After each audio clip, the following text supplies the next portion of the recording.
પાદરા તાલુકામાં હાલમાં જ સ્થાનિક સ્વરાજ્યની ચૂંટણીમાં સરસવની તાલુકા પંચાયત બેઠક પરથી કામિનીબેન સંદીપકુમાર પટેલનો ભવ્ય વિજય થવા પામ્યો હતો। બાદમાં ભાજપ દ્વારા તેઓને પાદરા તાલુકા પંચાયત ખાતે ઉપપ્રમુખ તરીકેની વરણી કરવામાં આવી હતી। ત્યારે આજરોજ ઉપપ્રમુખ કામિનીબેન પટેલના જન્મદિવસ નિમિત્તે પાદરા સરકારી દવાખાના ખાતે દર્દીઓને ફ્રૂટ વિતરણ કરવામાં આવ્યું હતું।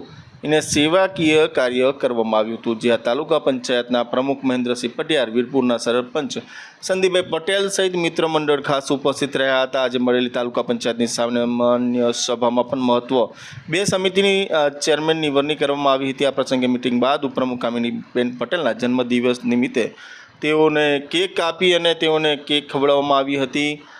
પાદરા તાલુકા ભારતીય જનતા પાર્ટીના તમામ હોદ્દેદારો સહિત પ્રમુખ, ઉપપ્રમુખ, મહામંત્રી સાથે તમામ લોકો, એટલે કે તાલુકા પંચાયતના સદસ્યો સાથે તેઓના કાર્યકરો સાથે તમામ લોકો છે તે ઉપસ્થિત રહ્યા હતા। ત્યારે તાલુકા પંચાયતમાં પણ તેઓને કેક કાપી અને તેઓના જન્મદિવસની ઉજવણી કરવામાં આવી હતી। સાથોસાથ કામિનીબેન પટેલ દ્વારા છે તે પાદરાના સરકારી દવાખાના ખાતે જે દર્દીઓ છે તમામ દર્દીઓને છે તે ફ્રૂટ વિતરણ કરવામાં આવ્યું હતું।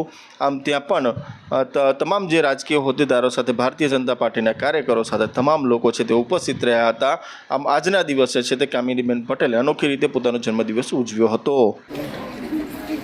આજરોજ પાદરા તાલુકાના ઉપપ્રમુખ અને મારા પત્ની આજે એમની જન્મ દિવસ હોવાથી પાદરા સરકારી દવાખાનામાં બધા દર્દીઓને ફૂડનું વિતરણ કરી અને એમનું સ્વાસ્થ્ય સારું રહે એ રીતે આશ્વાસન એમને આપ્યું અને અમારા પ્રમુખ, તાલુકા પ્રમુખ, સભ્યો બધા હાજર રહીને અમે વિતરણ કર્યું।